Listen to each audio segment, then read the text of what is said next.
I need my feet to be like unburdened by my upper half. I need to just be able to stomp whenever I want to. This is my secret technique. Unburdened feet.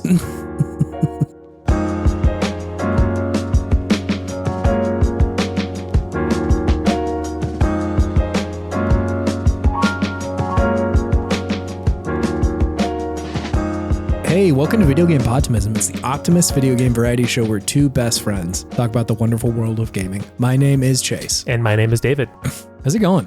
Pretty good. Pretty good. Yeah. You know, I just got, totally stonewalled by you when I said I wanted to talk to Generation Alpha, but that's fine. I get it. Yeah. You were, I think, getting your pre-show jitters out. And what that meant today was making, I think, like young-ish 4 years late references to Gen Z sort of memes. I think the Gen Alpha is not really the mood we're going for here. Gen Alpha loves Skibbity Toilet. It's just a fact. I don't know, man. I think that's pretty old now. I mean, they used to when they were half as old as they are now. I mean, we liked the Macarena when we were 5, but I'm not busting that out at the corporate water cooler, you know? But have you done the Macarena recently? Like if they played the Macarena at a social event, you'd get out there and you'd Macarena your ass off. Don't you lie to me. I've got a perhaps surprising answer. I have done the Macarena recently, David. I'm not surprised. How was it? Did it feel right to your I forgot most of the moves.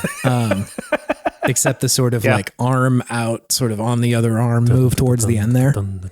Yeah. My daughter, I'm just desperately trying to get her to laugh because she's so close. She makes like little laugh noises kind of every now and then. One of the things that she finds very funny is dancing. And so I'm out there busting out every move I got, trying to see if one of them has the secret. It was the desperation Macarena for a laugh from your daughter, huh? Absolutely.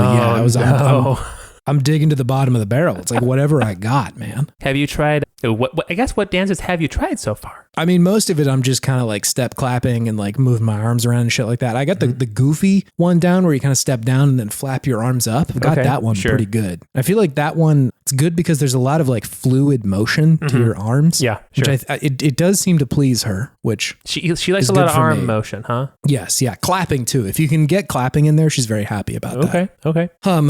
But yeah, I mean, I tried the 3 moves of Soulja Boy that I know. I was about to say, did you try Soulja Boy? Did you try the stanky leg? I did try the stanky leg. Not a lot of. She can't see down. I was about to say she's not seeing the leg. She's not seeing the leg. No, she's in the crib, so she can't really like peek down at my legs. Dougie has a similar problem. I was about to say, what about the Dougie? Okay, it's still not happening. No, not very much.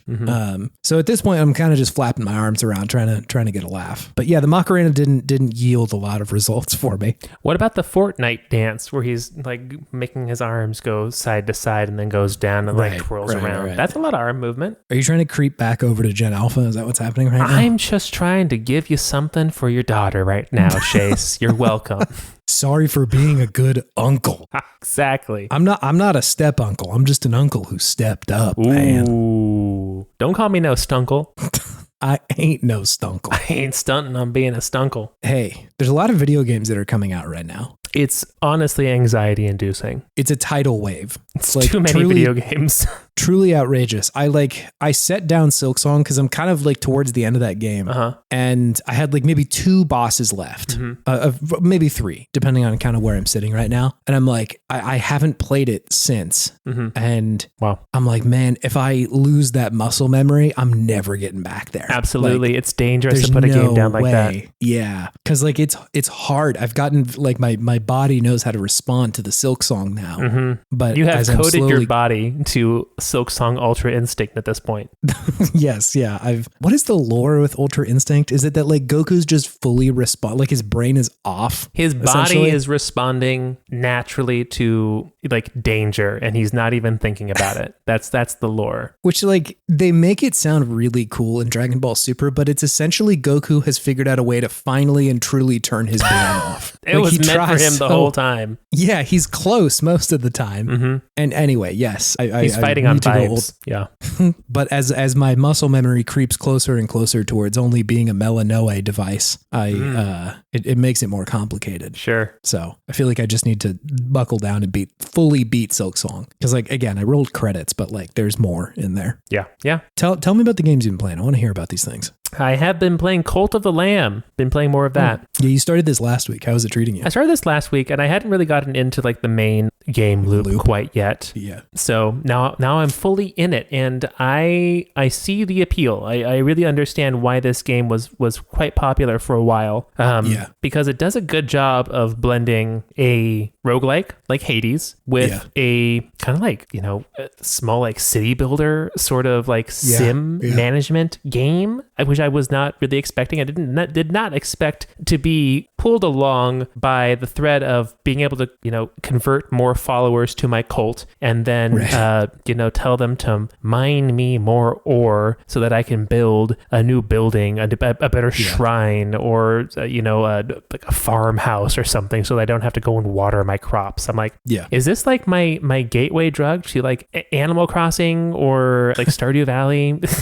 I just needed to be a cult instead of like just a feel good cozy game. Like what's wrong with my brain if that is the truth of the matter there? You need some kind of malicious undertones to your video game for it to work right. Yeah, and it has big, this is going to be a very millennial reference, Happy Tree Friends energy. Yeah, for sure. To me, for sure. Anyone who doesn't know, Happy Tree Friends is an old web series where these cute, cuddly woodland creatures would brutally murder each other in graphic detail. Yeah. And that is essentially what this game feels like to me in a lot of ways with, being a lamb who then collects like dogs and cats and weird like beasts, but are all kind of like cutesy looking, but doing terrible, awful things. Yeah, it's a very strange game, but it toes a very fine line between being kind of somewhat disturbing in some moments, but also still like not taking itself too seriously and being like, haha, look at how cute these creatures are. Isn't it funny that they're doing terrible culty things, right? It is wild that they're able to hit that tone because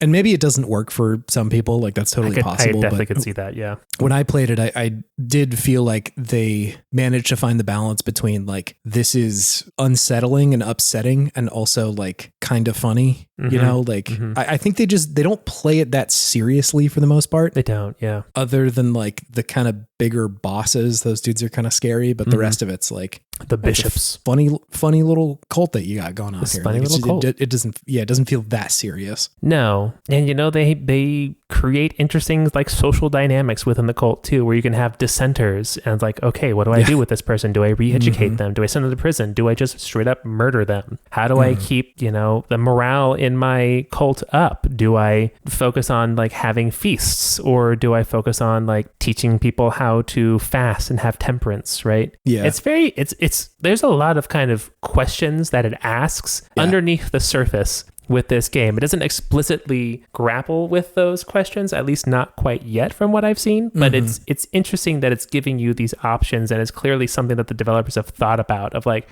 do we want you to be like kind of a fun, cool cult? Or are we going to be kind of like the really intense, like, ooh, we're going to fast and starve ourselves sort of cult, right? Right. Yeah. I mean, like it is sort of saying something about the methods of control within a cult itself. Absolutely. Like these are the options that you have if you are in a cult. And so I think it does, like it does offer a little bit of criticism there, that like clearly this is not that tight of a thing. Yeah. Carrot or stick, but either way, it's all about control. Yeah. It's not great regardless. Again, I think they wisely did not put people in this game. Like that would be such a different experience. Yeah. It would feel icky. Yeah. Like we were kind of talking about with Schedule 1 a couple of weeks ago, where it's like, if they had just changed a few things, it wouldn't feel like so kind of morally gray and bad. Like it, but if this game had people in it, then suddenly it'd be like, oh, I don't know if I need to play this. This like people do this, Yeah, exactly. But because it's like little animals, it's like, well, PETA might get mad, but like there is enough of a like metaphorical difference here for it to not be just like a slog to experience. Now I'm thinking about a game like Schedule 1 set in Zootopia and wondering if that would be less disturbing to people. Probably. If this was the 2000s, somebody would have made a GTA clone of Zootopia in like 2004. Whoa. A GTA like that would have clone happened. of Zootopia. Wow. Okay. Like, you know how they that is just a Simpsons hidden. No, I get it. It's just a mind blowing. Yeah. That might be the first time someone has said that sentence, Chase. Maybe. I don't know. People talk a lot. People are yappers. That's true. People are yappers, but yeah, I don't know. It might be up there. Yeah. I would play that, to be honest. I would play open world GTA Zootopia. It's just like the seedy underbelly of Zootopia. Yeah. I mean, it would probably be like Simpsons Hit and Run in that it's like not all that serious. Sure. You know? You have to catch Shadira doing her sketchy like tax fraud or whatever it was that she got in trouble with. Yeah, for sure. You're in the tax fraud division of the Zootopia police. Yeah. I mean, I would play as Judy Hopps. That would be tight. That'd be tight. All right. Disney? Is it Disney? I don't know. Probably. Chances are. You know what to do. You know what to do now. You know Grand Theft Auto and you know Zootopia? Have I got a pitch for you, buddy? They're making a Zootopia too. So this is the perfect way to just shoehorn a game tie-in game into that. Yeah. Or why a not? movie tie-in game? Yeah. Movie tie-in game. That's how you say it, right? Sure. You don't know? Listen. My brain is completely theoretical at this point. The past few weeks, I've had no evidence that my brain is in there anymore. Just like the intensity of fatherhood is just really hitting you right now. Is that what you're saying? Yeah, it's purely. I'm ultra instincting most of life right now in that like it's just vibes. My brain is purely theoretical at this point. That's a pretty intense thing for a brain to say about itself. Yeah. Wow. Makes you think. Does it? Makes you stink too. Are you calling back to stink holders? Yeah, we were trying to figure out what the last episode we did Fatal Frame game on, and it was episode 81, I believe, entitled Stink Holders, which I believe was a joke on shareholders. That was an interesting era, and I think makes you think and makes you stink. Kind of, I don't know. It's saying something to me. I feel something there. I don't want think and stink to be associated with each other. I mean, if you're thinking hard enough, it takes a lot of calories to think. So like you're going to work up a sweat. I'm really sweating. Yeah. Okay. I see what you're saying. Yeah. It's like working out. It's just like working out. You got to stink it up to think it up. Okay. Now we're getting somewhere.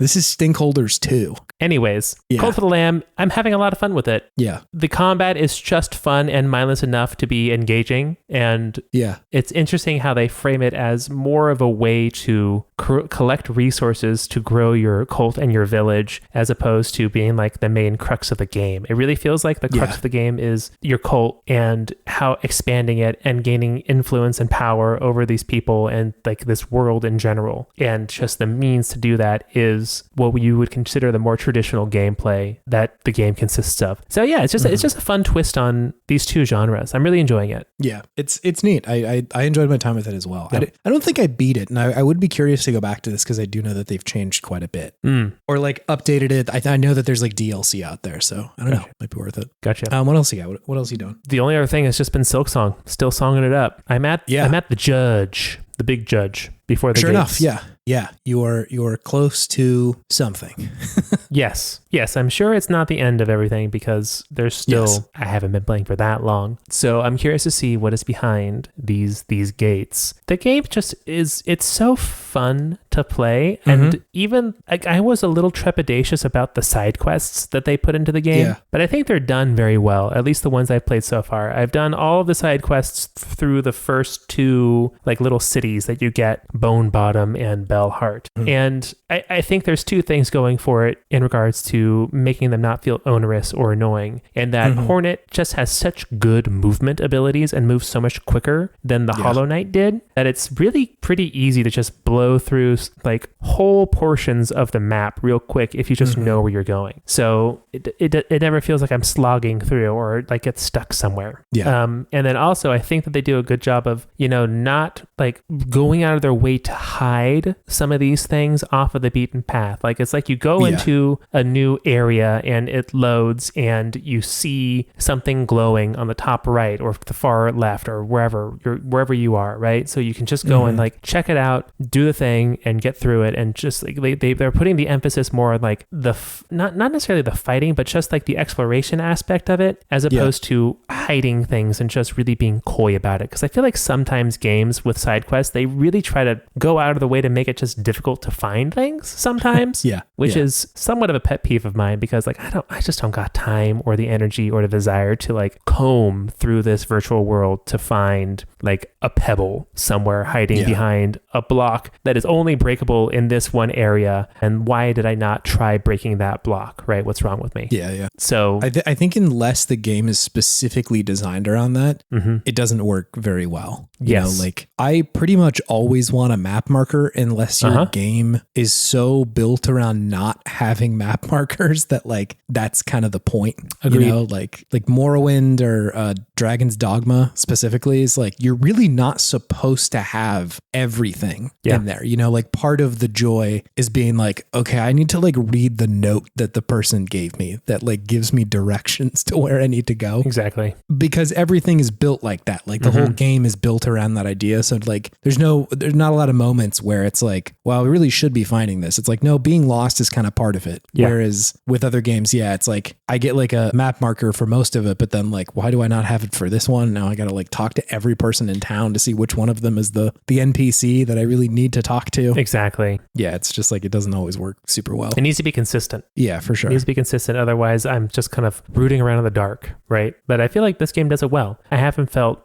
like I'm just searching ad nauseum for something. It just kind of happens organically, which is nice. For sure. So yeah, the game is still very good. It's still really fun. I'm very much enjoying it. Some of the run backs have been a little brutal. I will say that. The one you're at right now is kind of, it's lengthy. I tried it once and I died, and I'm like, that's a long run back with like a lot of skill checks in it. So I'm just gonna, I'm gonna wait until a time where I am fully awake and it's not after work, where I can go and just bash my head against this wall for a while until I make my way through, because I could see myself raging.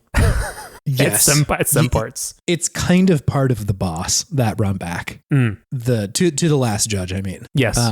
It is something that I know you can figure out, because like eventually I like was just flying through that run back because I had to fight that boss so many times. But you gotta figure it out. There is a way to do it, and it does make it quite a bit easier. So don't give up. But I would maybe do the run back a few times expecting like this one's not going to go great. Or like I'm going to show up to the boss with like a lot of hearts missing. You always got to expect it's going to go great, Chase. You always have to believe that it's going to be the one. That's my mentality. I think I always have the potential of it being the one, but I'm not putting pressure on it of like, sure. Yeah. If it I have to perform right now. Performance anxiety. I get it. It's more so just like a disappointment when I'm like, I should have gotten that. Sure. Like I've done this before. I should be able to beat this boss. And then you look at yourself in the mirror and just like, this piece of shit. Pointing at myself. Who is this man? I find really frequently, especially in Silksong, this happens all the time, where like the first attempt I have at a boss, I do pretty good. And then the subsequent attempts, I do much worse. Like, yeah, I get way worse. And then of course, like eventually the time that I beat them, I'm like, oh wow, they died already. Cause it's like, you've just got them down so pat that it's like, there's you've got no chance. That happened to me with Savage Beastfly. That one was giving me some problems. That was a tough boss. But yeah, just found the right combination of things, and I was like, "Oh, that was easy. Why did I ever struggle with this?" I think I got lucky with the Savage Beastfly because I don't remember that fight, which makes me think like, did he just like not spawn the like bad enemies? Because he like brings other dudes into the fight, right? Yeah, he does. Yeah, and like I feel like I just must not have like gotten that unlucky with the people he spawned in. Are you trying to flex on me right now? No, but. Kind of feels like you're trying to flex on me. Maybe that's just the consequence, Maybe sometimes the truth is the real flexer. The truth is the real flexer. I didn't have a problem with that. I was actually fucking so good, and I was so brave when I fought him. You are that Reddit commenter who's like, oh, you had trouble with that boss? It feels horrible. I don't like being this guy. Well, hate to break it to you, buddy. Yeah.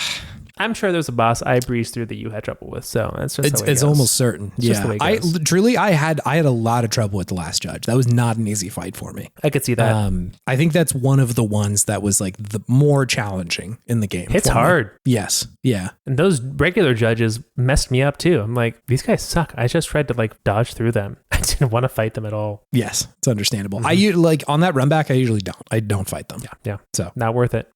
No, not at all. Sweet. I'm glad to hear that you're still enjoying it. I'm interested to see where you're at next week as well. Yeah, me too, because there's so many more games that are like tugging at me right now. And I know. I want to answer the call, but same thing. I'm afraid if I put Silksong down, I'm going to lose it. That's why I didn't put down Clair Obscur for a while, because that's also kind of like a skill-based game with a lot of the combat. I'm like, if I lose this rhythm, I am not going to come back to this game and relearn it again. It's just not going to happen. Yeah. The struggle I have right now is that I will talk in a moment about Hades 2, but been playing Hades 2 and I have both Baby Steps and Silent Hill F downloaded on my PlayStation. I haven't even touched them. Whoa. I was like I want to play both those games, but I'm like, man, I got limited minutes in the day right now. Can we just like pause video game industry for a hot second? Just like give us a breather so we can play through some of these games, because it is overwhelming for us working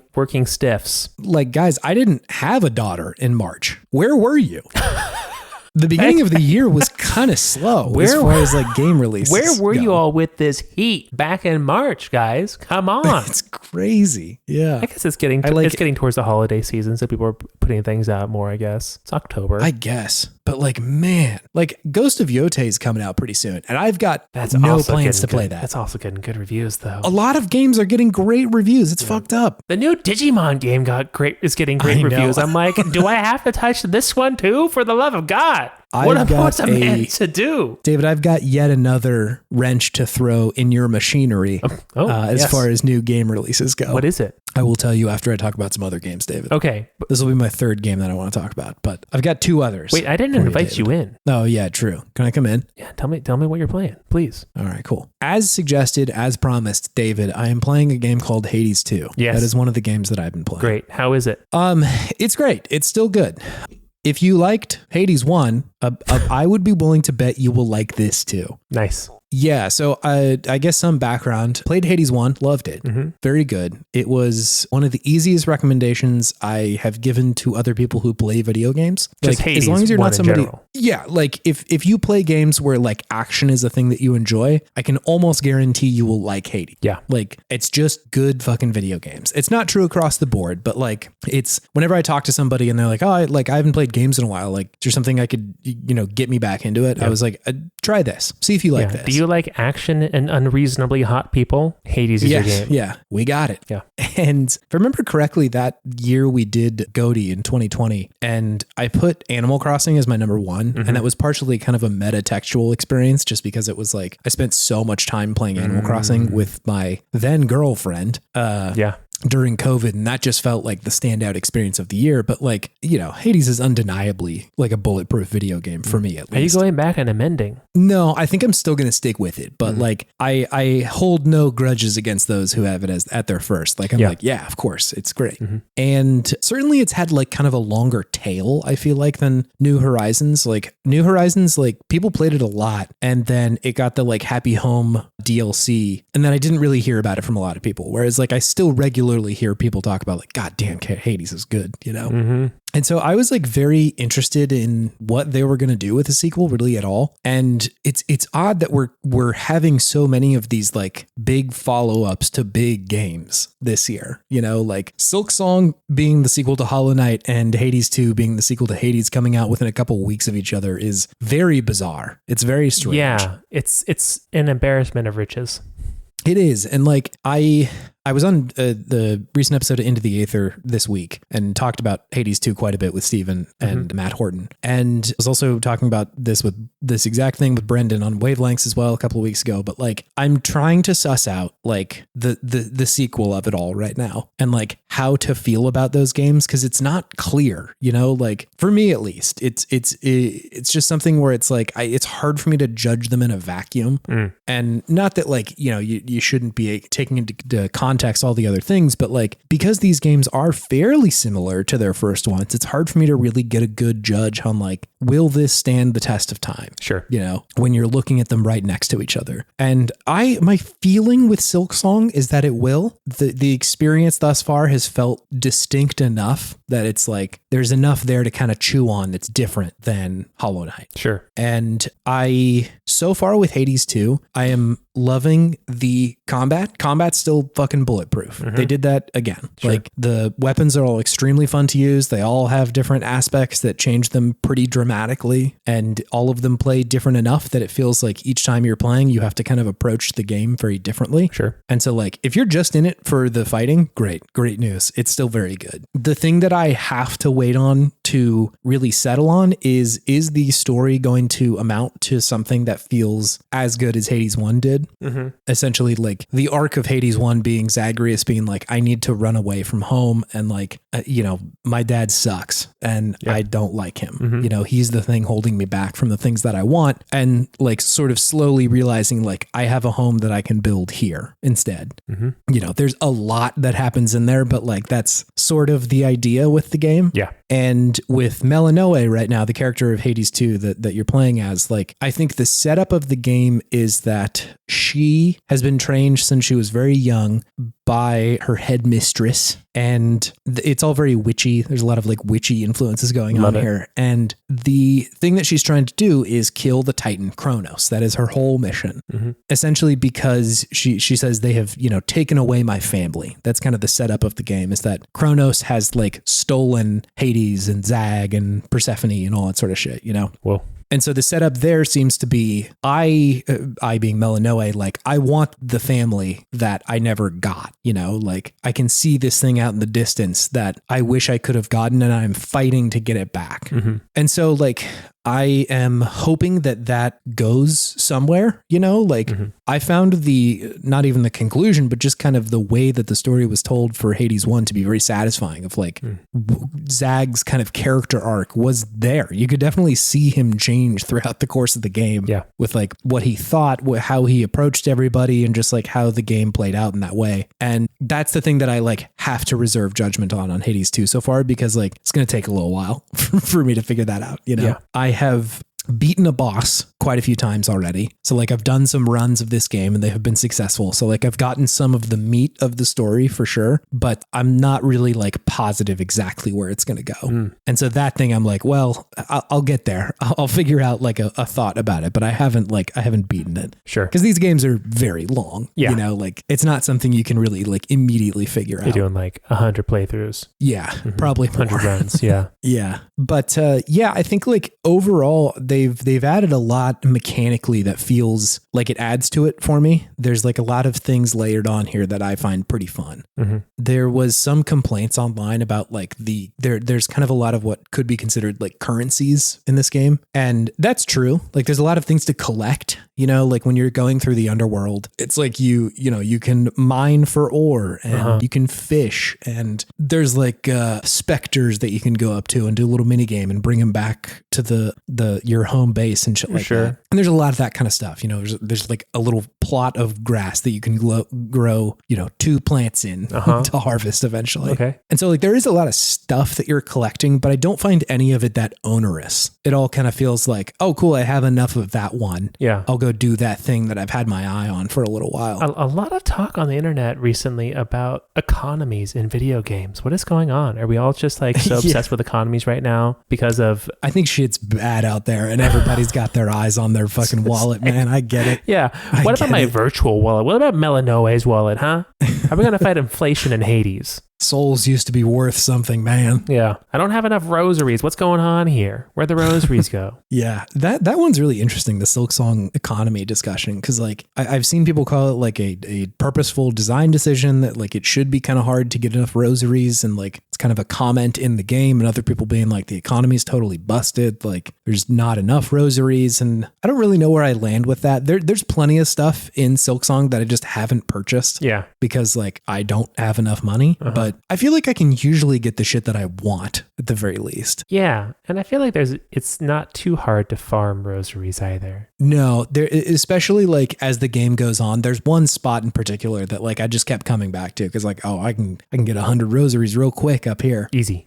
Anyway, with Hades 2, I haven't found it that onerous just because like I think my brain is locked into the loop of like, if I don't have something that I'm not horribly upset about that, it just means like I should keep an eye out for it the next run I do. I think if you're too focused on either part of the equation with that game, it can become kind of frustrating of like, I really want to beat the boss, you know, like I really want to get all the way down there and I just can't do it. To me, that feels like the game inviting, like, why not focus on the town stuff for a little while, you know, or like try and get some more spells or upgrade your weapons or anything like that. Or if you're too focused on the town stuff, being like, why do I have to wait for this? And like, I wish this thing didn't work like that.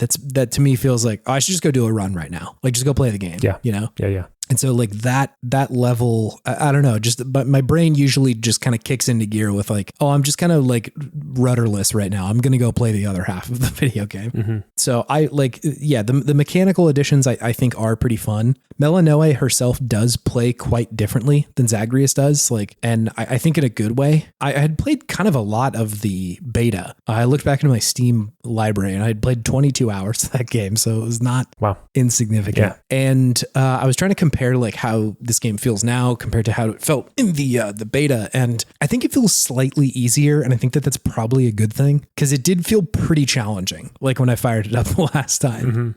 But I do feel like they have struck a good enough balance of punishing you if you try to play like Zag did. Like if you're doing the kind of like rush in, hit, rush out kind of like play style, sometimes that'll work. But like, especially the weapon they give you in the beginning, like it really doesn't. It didn't happen. You know, like you have to, you got to play pretty differently. Melanoe she's got like the same kind of thing of like your Y attack is kind of a poke and then your X is like maybe something more special. And then you're playing she's on also Switch. got like, I'm playing on Switch. Yeah, correct. And she's also got like kind of these like charge attacks that are like her spells. You also have like a mana meter, so you need to be like kind of managing that. And so if you press and hold Y or X, you will do a charged up magic attack. Also, if you hit A, then there's little like circle comes out of you, your cast as they call it. And if enemies get in there, they freeze in place most of the time. They'll just like stop whenever they get in there. And so the game is sort of in the beginning poking and prodding you to be like, you shouldn't be near a whole mess of people. You know, like you should kind of like kite them around the map and poke a few on the edges and then run away, do like a longer range magic attack and like make sure that you're hitting them, but maybe from a little bit farther away than Zagreus does. Sure.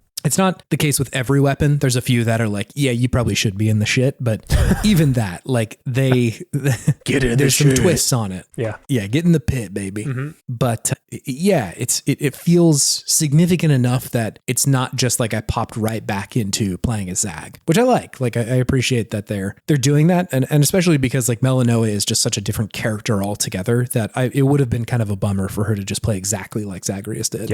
Yeah, I say all this with a fair dosage of love, just because like, you know, Hades is probably one of the best games I've ever played. And so like, you know, holding it up against that is like, man, that's a tough metric to be using here. And, you know, I have been unable to tear myself away from it in the spare moments that I have, you know, like many times where I'm just like bone tired at like 9:30 and I'm like, I got to do one more run, man. I could do it. Just like, passing out while I'm playing it. Just like, please. That happens so often for me now. I hate it. Yeah. It's a different lifestyle. The waking up early and being a dad. Waking up early is being a dad. It's a whole thing. So, but yeah, like I really am enjoying this game. I think it's pretty good. Nice. But yeah, whether or not it lives up to the mantle of Hades 1, I don't know yet, really. But we'll see. Time will tell. Well, Chronos. Wow, look at you, David. I've also been playing. Also, if you want to hear more about that, I would check out the Into the Aether episode. We talked about it for like an hour and a half on there. So Chase is on every podcast now. Look at him go. Famously, I'm on every one of them this week. Radio Lab, I was there this week. This American Life, I filled in for Ira. It was a big week. How was it doing Joe Rogan? It was a little weird. The recording studio smelled bizarre. Oh, it wasn't bad necessarily, but just kind of like sour in a weird way that it really stung my nostrils. Whoa. Yeah. Stings the nostrils. Yeah. Got it. It was interesting. Sour. Another couple of games that I've been playing. I'm going to talk about both of them. Do it. It is Resident Evil 2 and 3, David. Oh. The originals. Oh, okay. You're going back. You're going back to the OGs. I'm going back. Yeah, I love Resident Evil. It's a series that is near and dear to my heart. I have the Japanese copies of 2 and 3 right next to me. Biohazard 2 and 3. Love it. Big fan of this series. I played it when I was probably far too young to be playing it, but I was playing it with my dad, so that might have helped the cause a little bit. But I do remember being so scared of these video games, just so frightened of the zombies and the everything. Like, it was terrifying. I remember being viscerally scared of Nemesis in the third one. Just so frightened. And grew up, loved them, played 4. That was obviously like a big deal for me when I was much younger. Have since followed the series, was thrilled they kind of made a comeback with, what was it, 7? Whichever one was like the kind of Biohazard reboot that they did. The 7. Those were great. Loved Village. Village was really good. And also was a huge fan of the remakes. The remakes of 2 and 3, I found both of them like really good, to the point where I was kind of curious after the fact, like, how different is that from 2 and 3? What does the OG feel because like, comparatively. And I've played through like the remake of 1 that was on GameCube. I found that really enticing and really fun. So I was like, why don't I just go back to 2 and 3 and check out what's going on in there?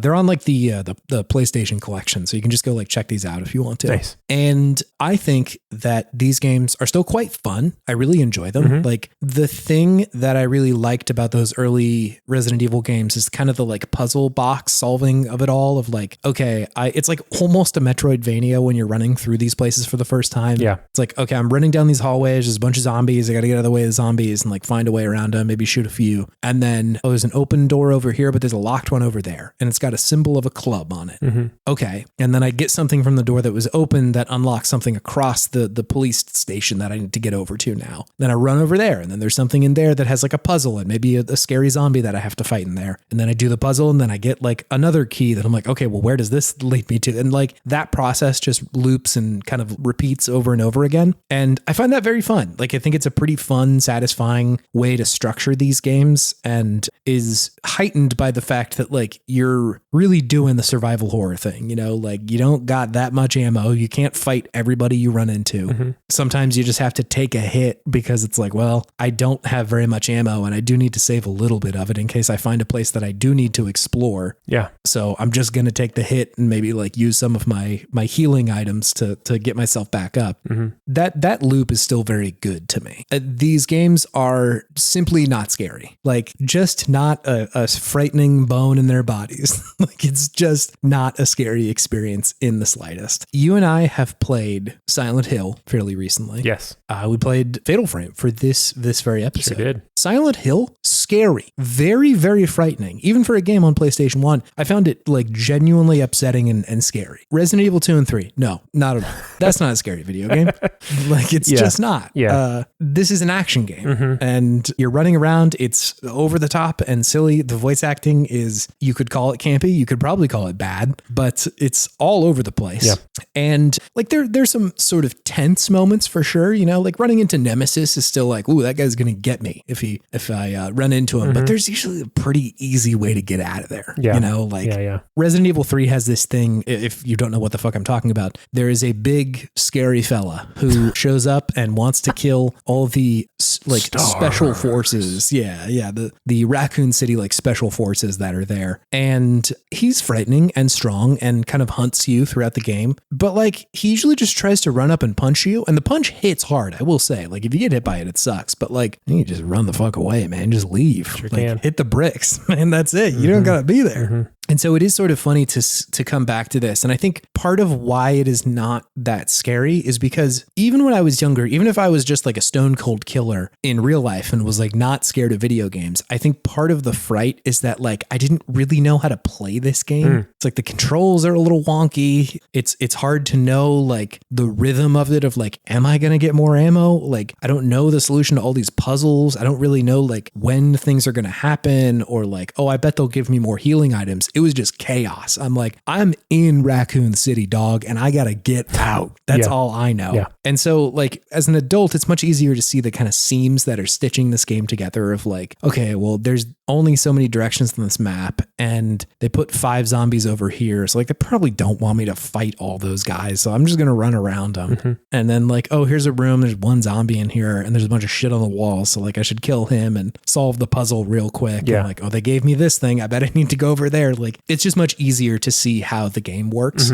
And so that like kind of meta scariness is just like not there anymore. And like, who knows, maybe if somebody is like, you know, their first horror game, maybe they'd be scared. But like, I think even still, if you've seen a modern video game, what it looks like, this is not benefiting from the like, ooh, it's Silent Hill and all these, they don't really look like humans, but it's scary. Like, no, it just looks like a PlayStation 1 game, man. Yeah. And so, yeah, it's kind of wild to go back and play these because I found 2 and 3 very scary. Like the remakes are genuinely frightening. And in a way that I think this game was at the time, where it's like, it's tense, and 2 especially is like pretty gruesome. Yeah. Like there's a lot of stuff in there that's like, oh man, this is like body horror level scariness going on. The first time you run into a licker in that game, like they have like mutilated a dude in the like Raccoon City Police Department. And in this one is like, no, it's just blocky monsters.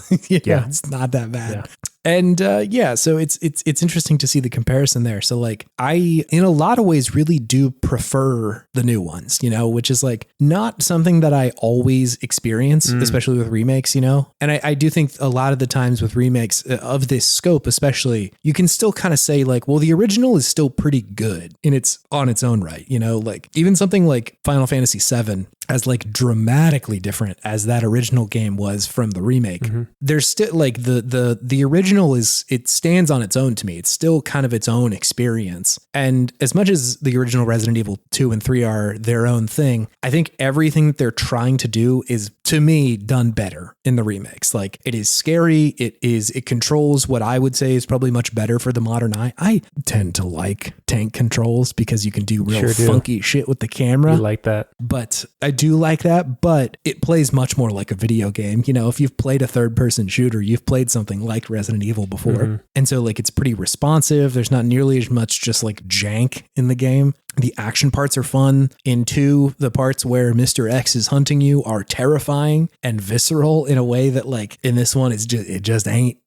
Like it's not that bad. You can just run away. And so like it was bizarre to play through it and be like, this is kind of a almost like cultural artifact now, like a historical artifact. Yeah. Where it's like, this is cute and fun, but like definitely if you're comparing the two of them, feels like a 1.0 to what would be the remake. Yeah. And like even down to like the characters, you know, like I like who Leon is in the remake a little bit more. And like I will say they did him a pretty good service in the new game because like he feels not so far away from the original that it's like, that's not my Leon, you know. Like obviously he looks a little bit different, but he's kind of a similar enough character that it just feels like they updated him a little bit.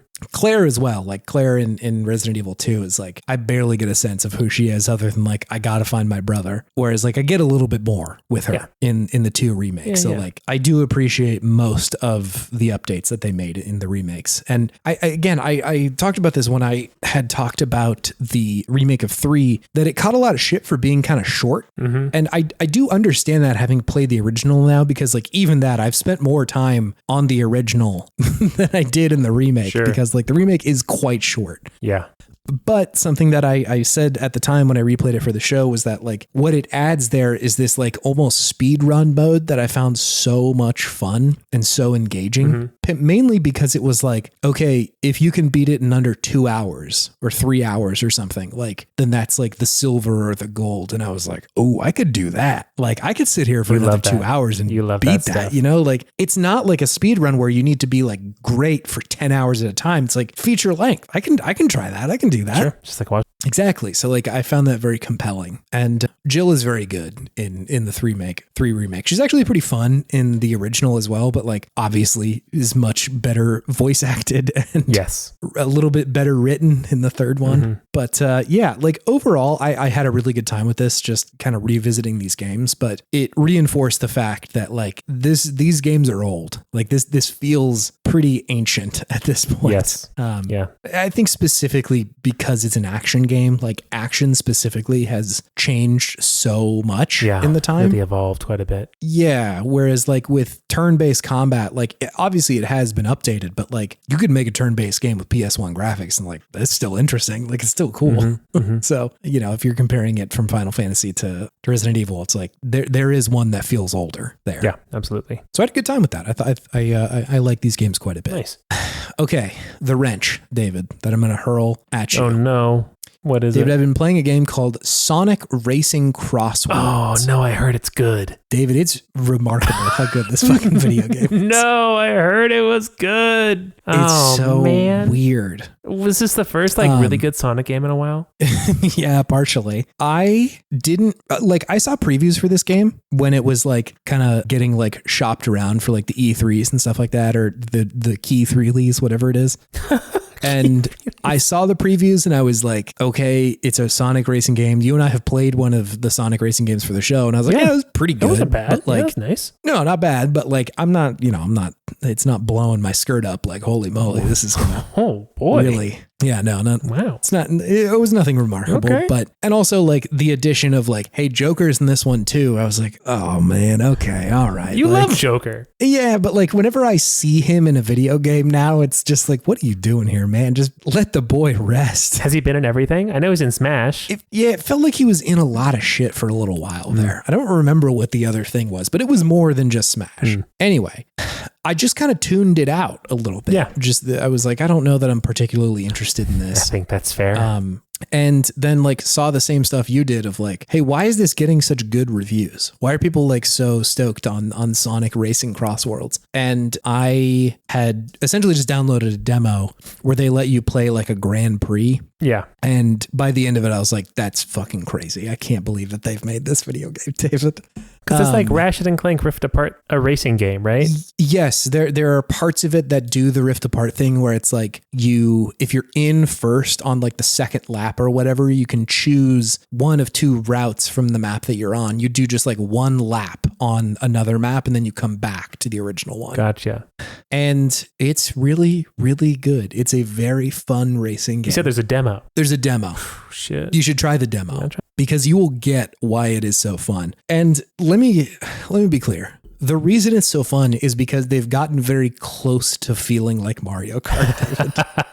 That's really what it is. It's like, It feels very similar to that. And like, it's kind of unabashed sometimes of like, oh man, you guys really did take Mario Kart 8 as a pretty strong influence here, huh? I do love Mario Kart 8. Know, that's the thing though, is like Mario Kart 8 was so good that it's like hard not to be like, well, you guys got pretty close to that. And that's already a banger. So like, I don't know. What do I do with that information? Essentially, it does the same stuff, though, where like verticality is a very big thing. And like you're riding up walls very regularly and like going over onto like sections of the map where your cart will change into an airplane and, you know, you'll ride on water pretty frequently and shit like that. So like it does, you see the connection for sure. And it feels like different enough. But I think that they made the smart decision to be like, okay, drifting is really important. And like it's going to feel pretty good to drift in this game. When you do, you get a little boost coming out of it. That. And shit like that. Love it. You're supposed to collect rings, which honestly, I didn't look up if it made you faster. I just assumed that it did because they're like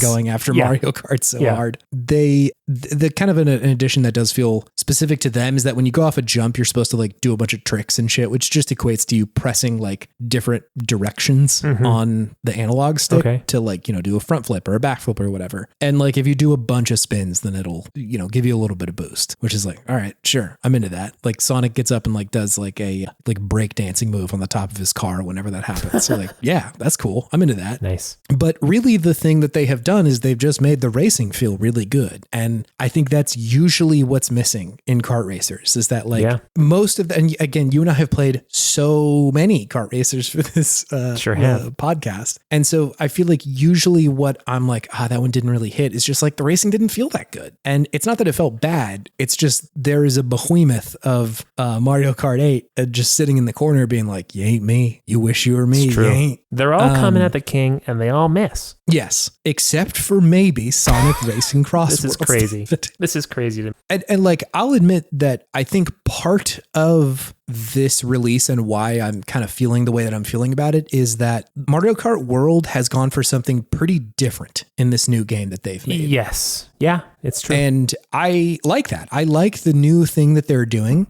But I think the best sequel to Mario Kart 8 is not Mario Kart World. It's Sonic Racing Crossworlds. Because like it feels like that game more than it feels like Mario Kart World. Sure. In the way that like Mario Kart 8 is kind of a visually like loud game, you know, like you're almost on a roller coaster most of the time you're playing Mario Kart 8. Yeah. And like this game has that energy for sure. Again, like it's almost weird or it's hard to compare World and 8 and this because like World is just so different. It is. And so, like I was saying, it's come out at the perfect time because I think that if you played World and you're like, hey, that was fun, but like, man, I wish they had just made kind of a straight up follow up to 8. I've got great news. It did come out. Sega did it's it. a Sonic video. Yeah. Sega did it. Yeah, they made the video game. Okay, I'm gonna have to touch.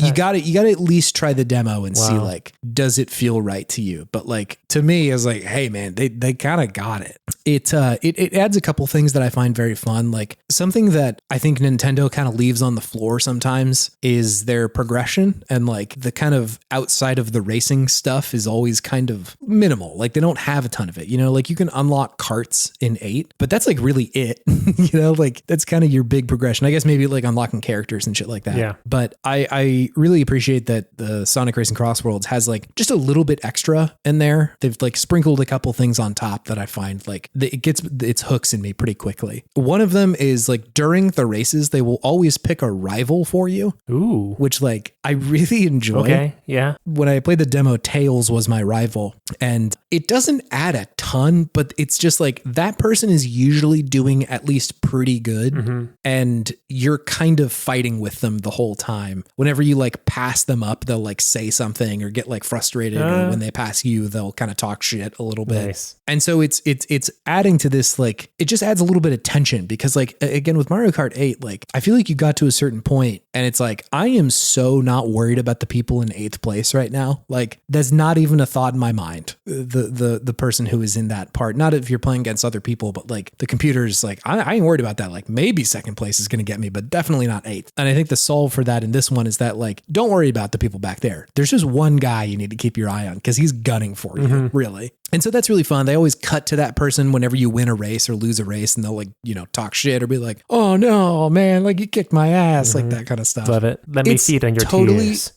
Yeah, it's totally surface level, but something that I just found like, hey, that's fun. Like it's a neat little trick that they've got in here. All the sort of like cart progression is very fun. You like get these little like, what do they call them, like tickets, I guess, that you win in the races for like getting first or doing certain like things. If you get a bunch, like fly through a bunch of like the like boost rings or something like that, then you'll get some tickets. Or there's like 5 red rings on the map every time, and if you get all 5 of them, you get a bunch of tickets. And once you do that, you can go out and like, you know, buy new carts or buy new parts for your carts too. It's like you can add different like wheels or spoilers or just like anything, right? You can take a bunch of different parts to a bunch of different carts and add them to each other. I feel like I'm in a Dr. Seuss book right now. Yeah. And yeah, so it just adds this like more intense layer of customizability and like a drive for me at least to be like, I want to unlock all this shit. This is really cool. And like, again, I know that Mario Kart 8 has the sort of like the cart unlocking stuff, but it didn't feel like a main part of the game. It was just like, if I just keep playing, I'm going to get them all, you know, like that's really all that there is to it. Whereas this one feels a little bit more intentional with like, okay, I like playing as Dr. Robotnik. So like, what's the cart that I'm going to use to like make him my main main character or whatever. That stuff adds a lot for me, at least. Kind of the Hades thing of going out on a run, getting a bunch of shit, coming back and being like, what's going to change now? How do I change this? Or like, what's the effect that's going to happen here? Sure. So I like that. That's largely the kinds of games I have played. So I haven't explored the other like, game types and shit like that. But the Grand Prix stuff hits just right. Especially like, again, it's hitting at the right time, because if you were playing Mario Kart World and you're like, I kind of just want like a kart racer just like Mama used to make them, where like I race 3 times around a ring. Yeah. And that's the game, like this has that. And it also has the kind of, it has enough of the fun kind of experimentation with like, here is one lap on another map that you get to go experience. Lap on map, cart on part.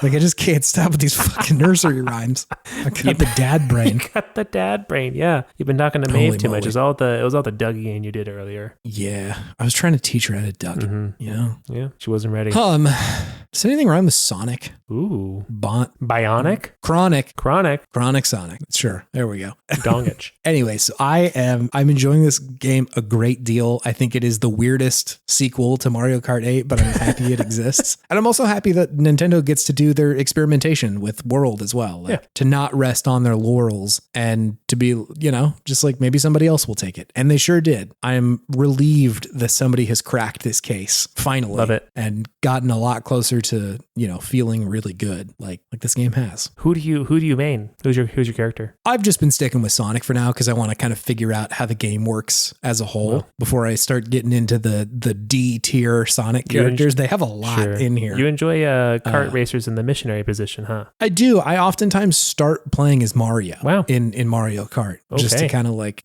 set the tone, kind of figure it out before I. It's the most boring pick Mario, for me. Oh, for sure. Like once you know how to play the game, Mario is the most boring pick. So like it's really just a gateway to Donkey. That's usually my route, is like I Mario up front so that I can Donkey later. Mario in the front, Donkey in the back. Exactly. Yeah. The Mario to Donkey pipeline for sure. Who's Donkey Kong in this game? That's a good question. I don't really know yet. Big the Cat? It's probably Big the Cat. Is Big the Cat in there? It might be Dr. Robotnik, although that might be too Bowser coded. Do they have Peter Griffin?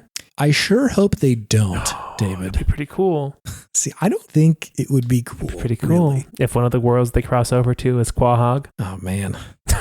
I don't want him in there. What about Hank Hill? Hank Hill's not in this one. They do have Hatsune Miku, which is pretty cool. They got Ichiban Kasuga. Wow. Like a Dragon. Okay. Oh, sure. Joker. Steve from Minecraft. He's in here. Steve from Minecraft's in there? Yeah. Is it Jack Black or is it Steve? Good question. I don't know. SpongeBob and Patrick are in there as well. What are they doing there? Exactly. Yeah, I don't know.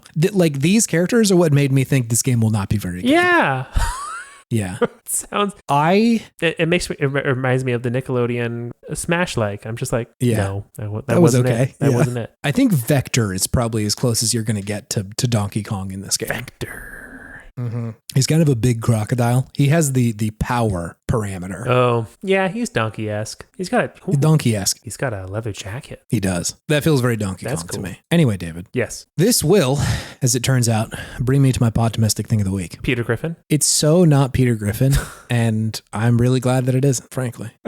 Keep denying your heritage, Chase. It's fine. This is a dangerous game we're playing because you and I have noted over and over and over again that we will introduce a word into our vernacular and it will suddenly just be said unironically. Yeah. Bro was one of those words for us for a long time. We said it ironically and then we just started saying it normally. Yeah. And I fear the day that you're like, you know what, dude, I picked up season 2 of fucking Family Guy. It's pretty good. That was funny shit in there, dude. I don't know if I can handle that. I don't know if I can handle that sort of twist. I'm just laying the groundwork right now. Yeah. I'm Family Guy curious. Family Guy curious. I am so not. I'm so ready for Family Guy to not be a part of this podcast, but you know. You loved the first 3 episodes of Family Guy, Chase. You were sad when it got kicked off the air. You were upset. I remember. I was 12.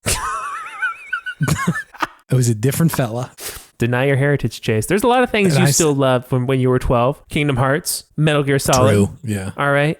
Just you being 12 means nothing. Means nothing. I think it just means my taste was not intact, and I was into the fart jokes that Family Guy was bringing. Fart jokes with class. No, there's none in there. It's just it's all nasty. No. This will bring my Podtimistic thing of the week, David. Which is? It's too many video games. Yeah. It's kind of a fun feeling. Yeah. It's kind of a fun feeling. Mm-hmm. It doesn't happen all the time. And this may be a consequence of like baby life. Like it's reminding me a lot of when I was a little bit younger in like school and like, especially like high school and stuff like that. I had a little bit less time to play games. Mm-hmm. And there was something joyous about just being like, man, there's so much shit out there right now. And it's all getting pretty good reviews. And that's going to be so cool to be able to dip into this stuff at a later point. Yep. Like in the past few years, I guess, especially because of the show, like I just had a lot of time to be like, I can play games and keep up with them, you know, like, and like clearly, like listener, fear not, like, it's not like I'm going to drop playing video games entirely, but like there's less time. And so I kind of got to pick my battles a little bit with like who I'm picking up here. But I don't know, like it reminds me of a feeling I had when I was a fair bit younger of like, wow, there's so much shit out there. Games are so cool. And that's exciting. I remember picking up both Onimusha 2 and Super Mario Sunshine on the same weekend. Ooh. And just feeling like there are so many video games. And I just kind of ping ponged back and forth between the two of them all weekend. Like the moment I got tired of one of them, I would just pop into the other. It was such a joy, such a fun time. Love it. Are you checking out to see if those games came out the same weekend? I was looking. I didn't see anything specific. They did. I'm pretty sure I've checked this before, that they came out on the same time. That's wild. Onimusha 2 release date. March 7th of 2002. Nope, that wouldn't be right. Let's see. Yeah, it came out in North America August 26th of 2002. That ain't right. Onimusha. Maybe I got Google AI just now. I just relied on what they said at the top. Oh man, that was a hallucination. Do that pretty regularly. Yeah, I've seen it. Yeah. I've seen it. Oh, yeah. See, here you go. In North America, it came out August 27th of 2002. And Super Mario Sunshine came out August 26th of 2002. Same weekend. Okay. All right. Get wrecked, That's pretty Google. good. That's pretty good. Yeah, had a good time. Chase's memory is better. August 27th was a good weekend. I think I was still in summer at the time, so I was just pouring hours into this shit. Yeah, I think we were close to going back to school, though. We were close. Yeah, that might have been my final hurrah for it might have been the last summer. Weekend. Yeah. Good shit. Love it. Do you have something fueling your sense of optimism, David? I do. It's all these dual screen emulators coming out. Oh yeah, the end game is here. Yeah, it's pretty cool. It's pretty cool to see all this stuff happening. It's like they knew what I wanted and they're like, here you go. Here it is. Yeah. We're making it. Like the Ain Thor, and I think Anne Bernick is making one. Yeah, I think Anne Bernick has one as well.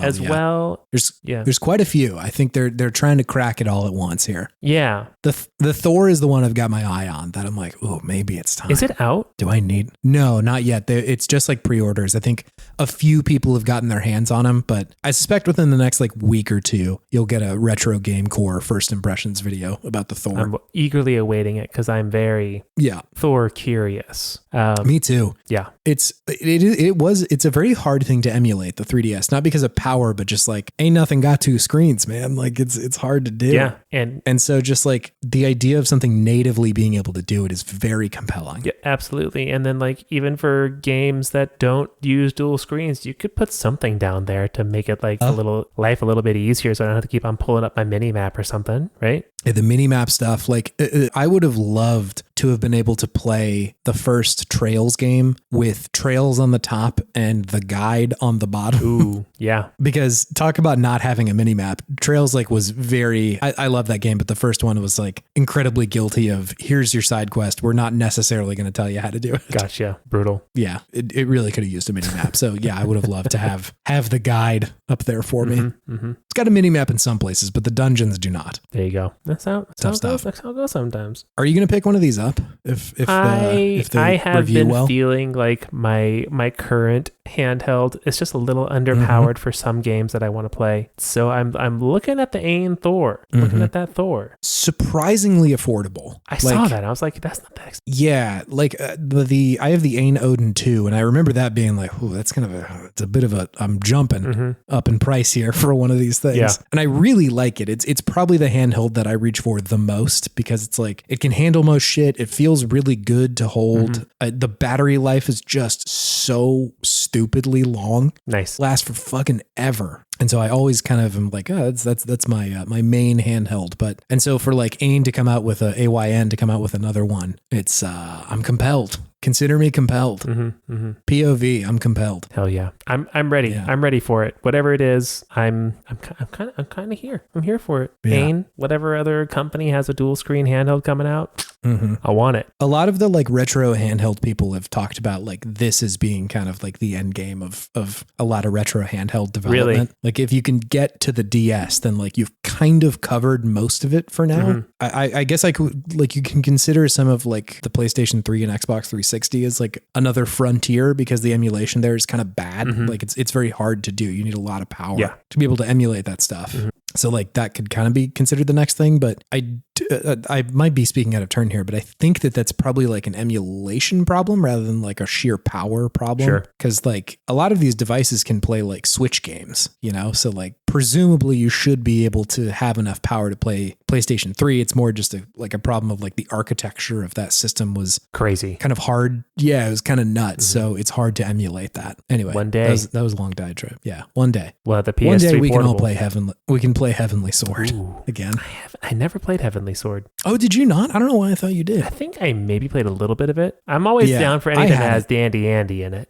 Who's Mr. Dandy Andy? Andy Serkis? Yeah, he in that. He's like the king or something. He's the bad guy, I think. Yeah. Well, hey, it is October. Do you want to move on to our main thing? Let's do it. All right, cool.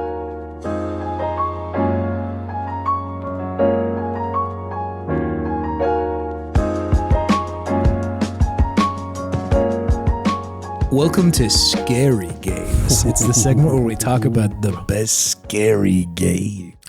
Because it's October, and that's what we do every October. Yeah, we enjoy the October month. I enjoy it because my birthday is in this month, but also because it's scary, and we get to play scary games for the show. I feel like the first October that we did this, it was like, not an aha moment, but it was like, oh man, there are so many good-ish scary games from earlier eras that like we can tap into. And I feel like typically we also end up playing a couple that are like actually pretty good.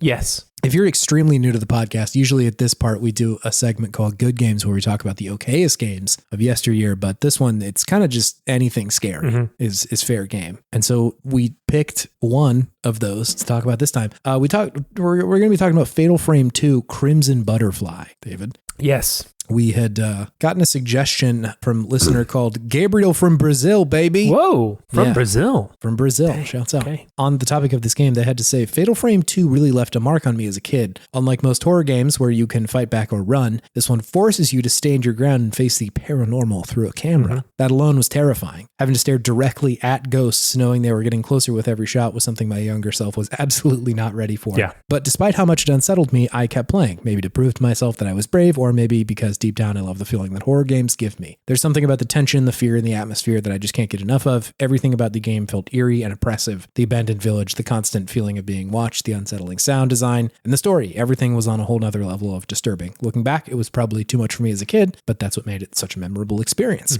Thank you, Gabriel from Brazil, for your suggestion. Yes. It had you really messed with this game at all before, David? No, not number 2. Yeah, I am mostly a stranger to this series up until the point where we started the podcast. Like we said, we did Fatal Frame 1 in 2021 somehow. Yeah. But I too, even in previews, I was like, no fucking way, man. Like this simply is too frightening. Too scary as a child. It definitely pulls from that The Ring, The Grudge sort of horror playbook. Yeah. Just being way too scary for young David. Yeah. Yeah, I was not about to be able to handle this. And in an era where I was 13, 14 when this came out-ish, and I was cool with horror games by this point, but I think most of them were more action focused. Yes. Whereas this game was much closer to this is just straight up a horror game. Yeah. Rather than you have a lot of recourse against these monsters. Truly survival horror. Yeah. Yeah. Well, can I hit you with some hot stats about this game, David? Please. Hot stats. Okay, Okay, so Fatal Frame 2 Crimson Butterfly came out in North America for PlayStation 2 on December 9th of 2003, just a few short months after Super Mario Sunshine. Was that 2003 or 2002? That's 2002, I think you said. All right, yeah, a year later, but still. This was made by Tecmo, which you will recognize some of their games from like Dead or Alive or Gallop Racer or Monster Rancher or Guzzler, David. Guzzler? Apparently that's a game they made. I need to investigate this. I do have a review from the outlet called Games Cult. I took their review and ran it through Google Translate a number of times to eventually arrive back out in English to get a artist's interpretation of what they had to say about this game, which I'll read for you now. Let's hear it. Project Zero 2 is the first version of the game, with many of the same flaws as the original. Slow progression, difficult combat. Published by Tecmo, the game draws inspiration from me and recreates a unique atmosphere of high-quality cinematic elements and short cutscenes featured recreated Resident Evil. Unfortunately, the original is not worth buying. However, it is still worth buying, and they gave that a 7 out of 10. Wow, that's a very confusing review. All over the place. All over the place. A little bit egotistical to say that this game was inspired by the writer. Absolutely. They met me and they said, wow. I gotta make a game about you, man. That's because the writer actually has a crimson butterfly tattooed on his tramp stamp area. Yeah, wow. It is 2003. Would have been popular. Just bent over, showed off a little bit too much, and the developer's like, wow, I got my sequel. I gotta make a video game right now, dude. I'm just going to go code real quick. Don't mind me.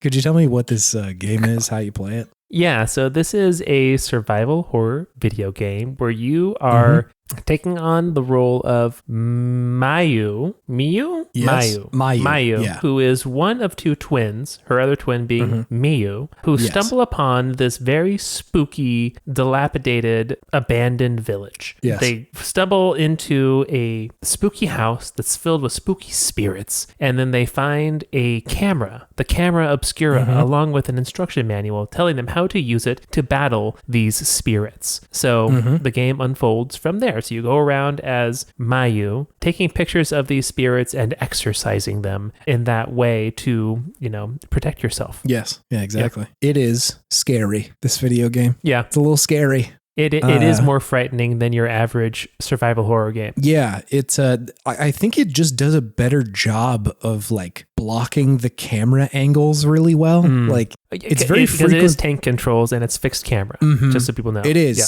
But they use that to their advantage. Like really often, you will like run into a new view, and there will be like a ghost walking across the screen for like just a second. Yeah. And they make great use of that because it is so unsettling every time. It's like not a jump scare. It very much relies on that part of your brain. It's like, did I just see that right? Was that actually something? Yeah. The ghosts are designed very ethereally, right? So it's they look just like a mist that then coalesces into a shape out of the corner of your eye in a lot of these places, and it starts to move a little bit, but then it disappears. You're like, oh, was that something? Yeah, what was that? Was that something? Yeah. If you've ever seen something out of the corner of your eye and then looked around and saw nothing there, it's very much akin to that, but turned into a full video game that is intending to scare you.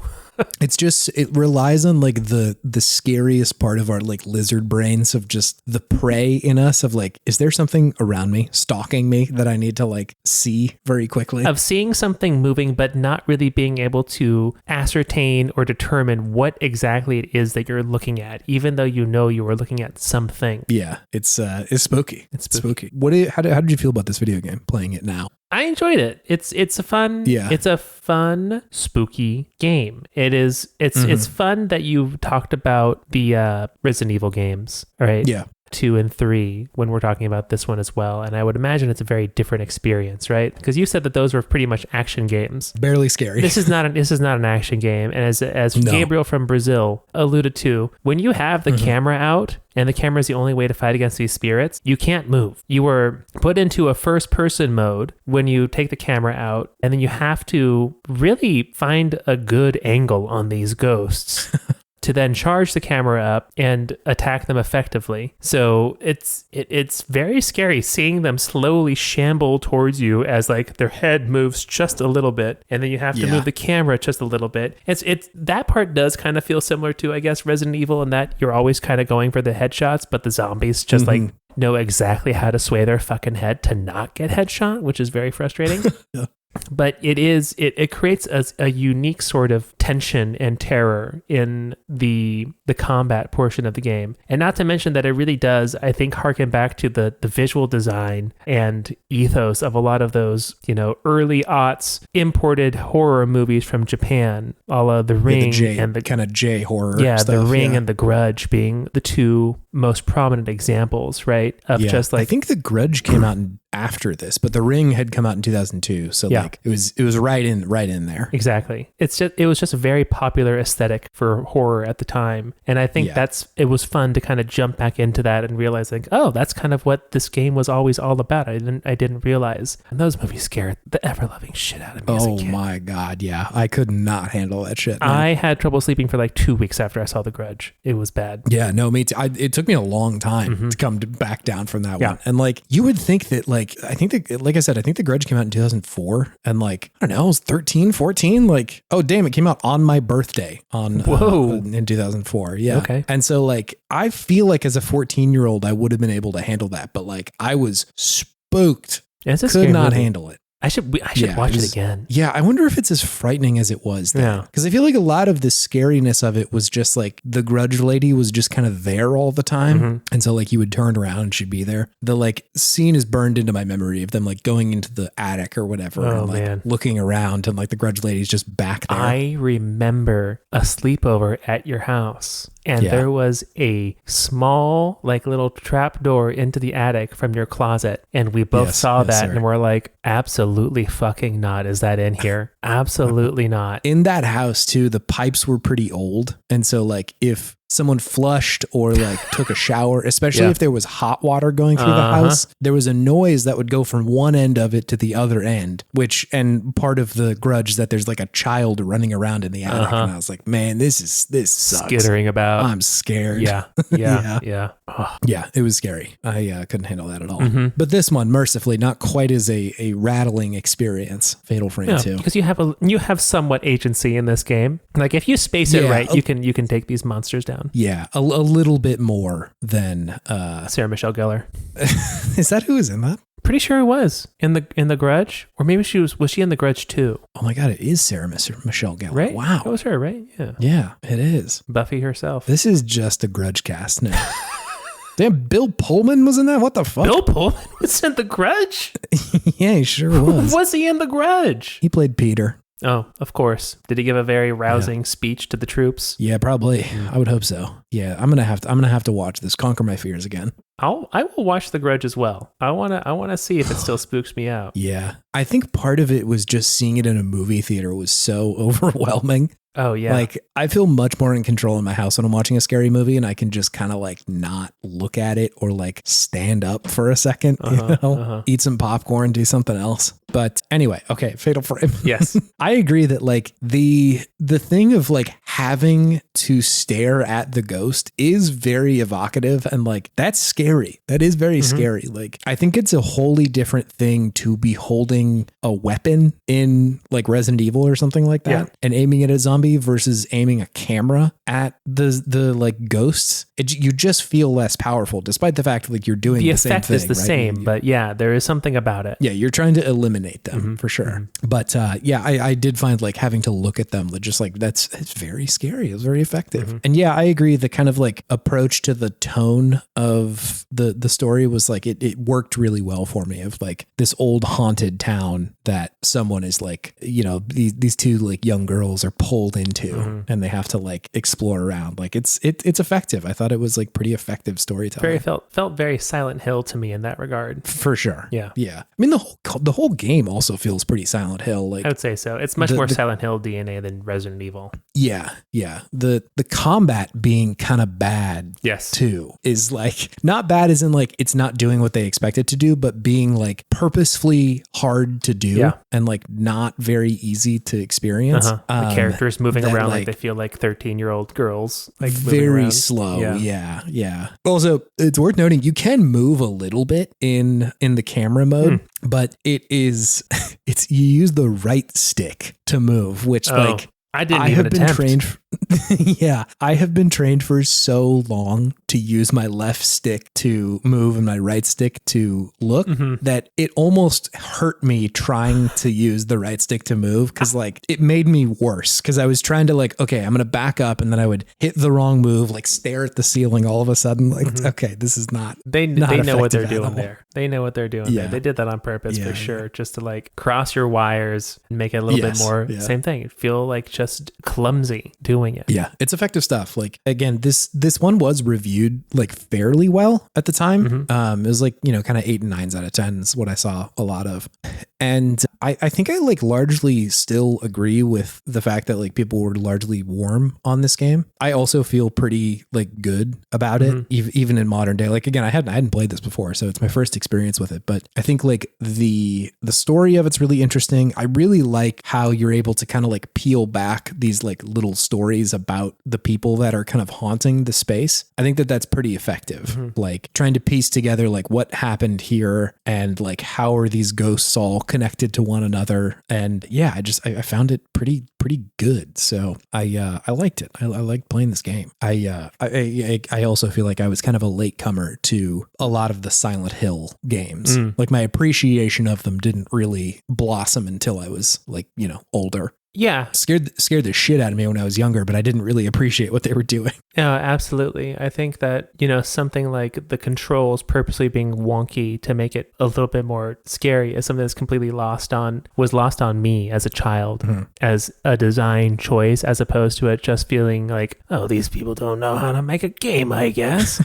Yes, yeah. You know, coming from just doing a lot of shooters back in the day. Yeah, I think it felt at the time that like there was a right way to make a game, you know? Yeah. If you don't do it this way, then you're just doing it wrong. Yeah. Yeah, it was hard to tell intentionality at the time because it was like some games unintentionally felt bad. Like that was pretty common. You know, like that a game wouldn't feel very good and maybe they wanted it to feel better, but that wasn't all that uncommon. And so like for something to feel bad intentionally was almost like hard to notice at the time, but I feel like you see it a lot clearer now that it's like, oh yeah, like it's supposed to be scary and feel kind of bad. And like that's part of it, that it's just easier for me to tell. Anyway, Fatal Frame 2. I like this game a lot. It's something I almost forgot to mention. They are putting out a remake of this soon, which I'm really interested to check out. They like announced it not that long ago. And so I'm like really keen to check out like what's actually going on there. Yeah.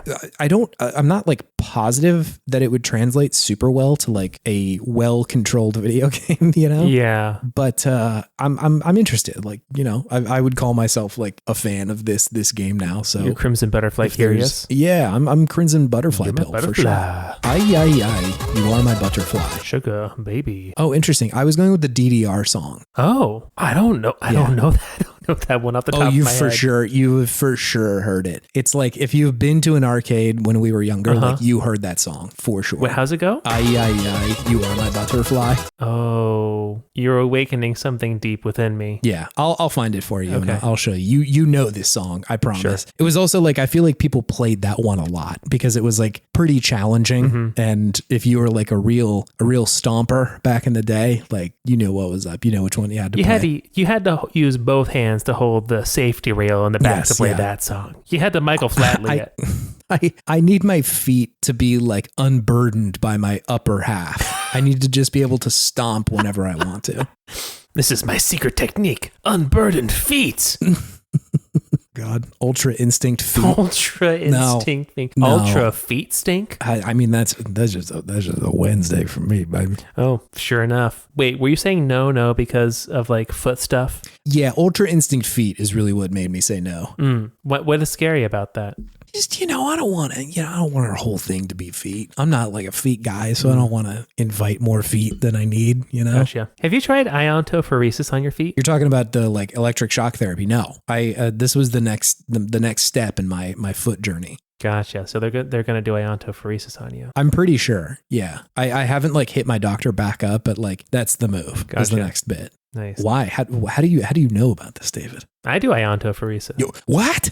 Not to feet or hands, not to feet, but to like hands and stuff. We have little patches. Oh, like you perform it for people. Yeah, I don't do it to myself for hyperhidrosis. No. Yes. Yeah. Oh, okay. I see. I thought you were like, I'm also a customer. No, I am a provider. I'm a provider. Wow. Yeah. Wow. You're a big man. I like this. I appreciate that, David. Yeah. Look at me. I can shock your feet, baby. I do need to shock them. This is neither here nor there. Gabriel from Brazil. Thank you for your suggestion. I had a good time with this game. Yeah. I think it's a great horror game. I had a good time. It's fun. It's good. It's also fairly short from what I remember. So like I might just beat it. See what happens. Might just mess around and beat this game, see what happens. Fuck around and beat Fatal Frame 2. Yeah. Although, like, I don't have any extra free time for video games. I just told me how many games you need to play. I got a lot, man. I haven't even played Bonanza, dog. You got to play Bonanza. I think, like, you should play that before the year is out. It's on the docket, but this boy does not have a lot of free time right now. Yeah, man. Oh, yeah, you are quite busy. You're doing wedding stuff and moving after that. So, like, we will see. Again, like I said, we've all got a free mulligan on GOTY this year. Nobody can come back and say, hey. Yeah. Nobody come mad at us. I can't believe you. No, absolutely not. It'll find its way on our GOTY list at some point, at least for me, because I do whatever I want for GOTY. Yeah, it's really true. You fire from by the time. It's true. Anyway, thank you for your suggestion, Gabriel from Brazil, baby. Yeah, thank you.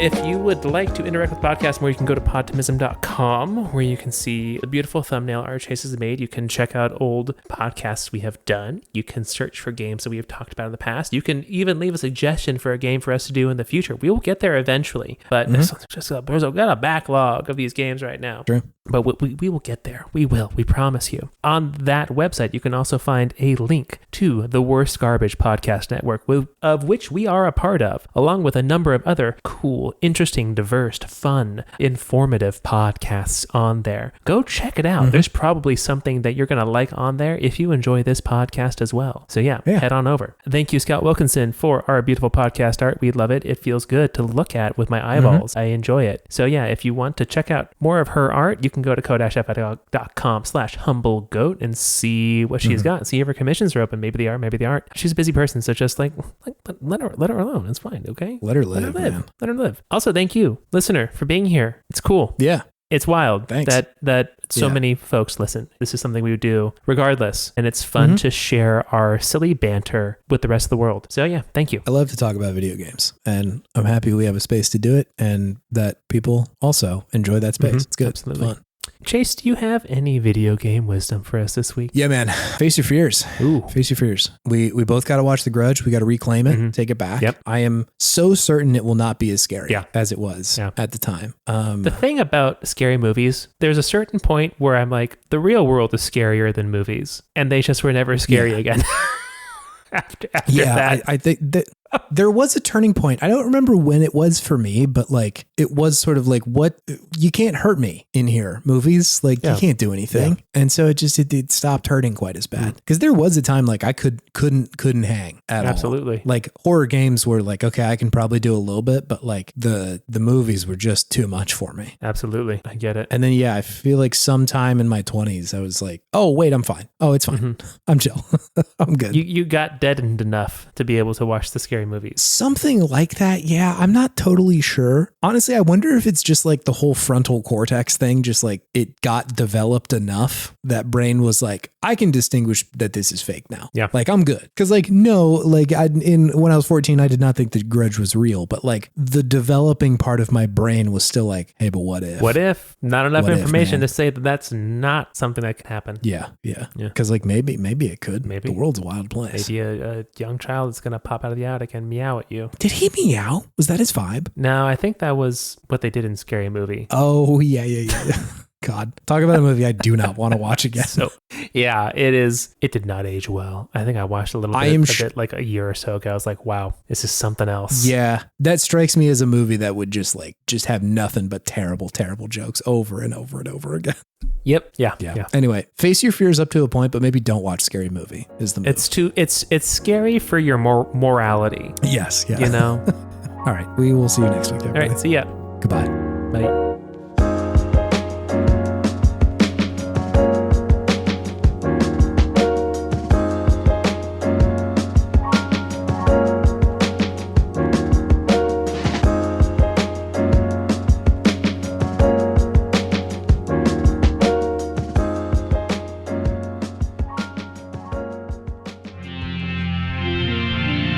TWG, the worst garbage, online.